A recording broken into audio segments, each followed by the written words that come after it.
नमस्ते प्यारे बच्चों, वेलकम टू नामदेव क्लासेस।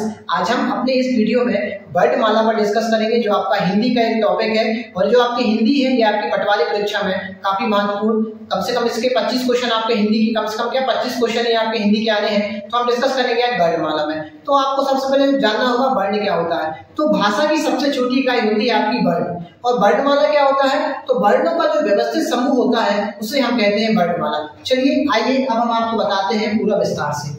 तो जो हमारी वर्णमाला होती है, वर्णों का व्यवस्थित समूह आपका वर्णमाला कहलाता है, और आपके उच्चारण के आधार पर होते हैं दोस्तों 45 वर्ण। कितने वर्ण होते हैं? उच्चारण के आधार पर होते हैं आपके 45 वर्ण, और लेखन के आधार पर होते हैं आपके 52 वर्ण। अगर जो आपको उच्चारण के आधार पर जो 45 वर्ण होते हैं उनमें से आपके 10 स्वर होते हैं और 35 आपके होते हैं प्यारे बच्चों व्यंजन। और वही अगर हम बात करें लेखन के आधार पर, तो लेखन के आधार पर आपके 52 वर्ण होते हैं प्यारे बच्चों, उसमें से आपके 13 स्वर होते हैं, 35 आपके व्यंजन होते हैं और 4 आपके होते हैं संयुक्त व्यंजन। तो ऐसे हो जाते हैं ये 52। तो आइए अब देखते हैं, हम बहुत अच्छे से आपको याद कराने की कोशिश करते हैं स्वर और व्यंजन को। तो प्यारे बच्चों, जो हमारे स्वर होते हैं इनकी संख्या होती है हमारी 13, है ना, लेखन के आधार पर, और उच्चारण के आधार पर होती है 10। तो लेखन के आधार पर 10 आपके स्वर कौन कौन से? आ, बड़ा आ, ई, बड़ी ई, उ, बड़ा उ, ऋषिका, ए ऋका, ए नका, ओ क्लिका, औ औरत का, अम,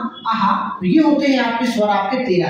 अब देखते हैं हम व्यंजन को। तो व्यंजन जो हमारे होते हैं प्यारे बच्चों, व्यंजन होते हैं हमारे कुल मिला के आपके देखिए व्यंजन। तो पहला है आपका ये जो 5 है आपके ना, ये वाला जो आपका वर्ग है, ये वाला वर्ग है ना प्यारे बच्चों, ये वाला वर्ग, इसको बोलते हैं, ये वर्ग बन रहा है इसलिए इसको बोलते हैं वर्गीय व्यंजन। इसका एक और नाम क्या है? वर्गीय व्यंजन। इसका नाम क्या है प्यारे बच्चों? स्पर्शी व्यंजन। तो इसका नाम है ही, और साथ में वर्ग बन रहा है तो इसका नाम क्या हो जाता है?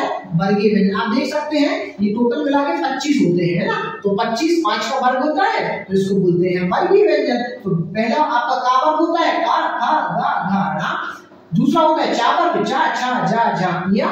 तीसरा होता है टा वर्ग, टा, ठ, ड, ढ, ना। फिर होता है ता वर्ग, ता, त, द, ध, ना। फिर होता है पा वर्ग, पा, फा, बा, भा, मा। तो ये हो गए आपके 25, है ना। तो ये हो गए आपके 25। अब और देख लीजिए, फिर होता है आपका दृढ़ व्यंजन। आपके दो होते हैं दृढ़ व्यंजन। क्या होते हैं? दो आपके दृढ़ व्यंजन होते हैं। और दृढ़ व्यंजन मतलब क्या होता है कि भाई जिनके उच्चारण में जीभ झटके से ऊपर नीचे होती है उन्हें बोलते हैं हम दृढ़ व्यंजन। तो ड और ढ, जीभ क्या होती है हमारी? झटके से ऊपर नीचे होती है प्यारे बच्चों। अब आइए हम डिस्कस करते हैं। ये होगा तुम्हारे 25 है ना, 25 हमारे ये व्यंजन हो गए, है ना प्यारे बच्चों। 2 हमारे जी व्यंजन हो गए, कितने हो गए? 27 व्यंजन हो गए। अब देखो अंतस्थ व्यंजन। अंतस्थ व्यंजन हमारे होते हैं 4, या, रा, ला, वा। ये होते हैं हमारे अंतस्थ व्यंजन। तो ये हो गए 4, कितने हो गए? 25, 2 27 और 4 हो गए हमारे 31। पक्की बात? ठीक है। अब देखिए प्यारे बच्चों, अब आइए ऊष्म व्यंजन पे।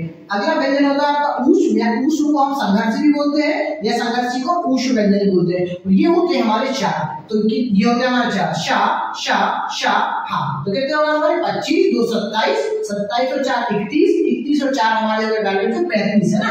अब होते हैं संयुक्त व्यंजन, छा, त्रा, ज्ञा और शा। तो कितने होगा? 35 और 4 हमारे कितने हो गए प्यारे बच्चों? 39, है ना। तो ये 39 हमारे क्या होगा? व्यंजन। और 39 और हमारे 13 हो जाते हैं स्वर। तो टोटल अक्षर कितने हो जाते हैं हमारे? 52। तो ये छोटा सा वीडियो मैंने आपको बनाया था वर्णमाला पे। अगर आपको वर्णमाला अच्छे से समझ में आ गया हो तो उसके बाद जो मैं वीडियो बनाऊंगा वो व्यंजन में बनाऊंगा। मैं आपको इसमें अच्छे से समझाऊंगा कि स्पर्शी व्यंजन की परिभाषा क्या होती है, अंतस्थ व्यंजन की परिभाषा क्या होती है, संघर्षी व्यंजन की परिभाषा क्या होती है, संयुक्त व्यंजन की परिभाषा क्या होती है, दीर्घ व्यंजन की परिभाषा होती है। तो please stay tuned with this video and subscribe the channel and like the video. धन्यवाद।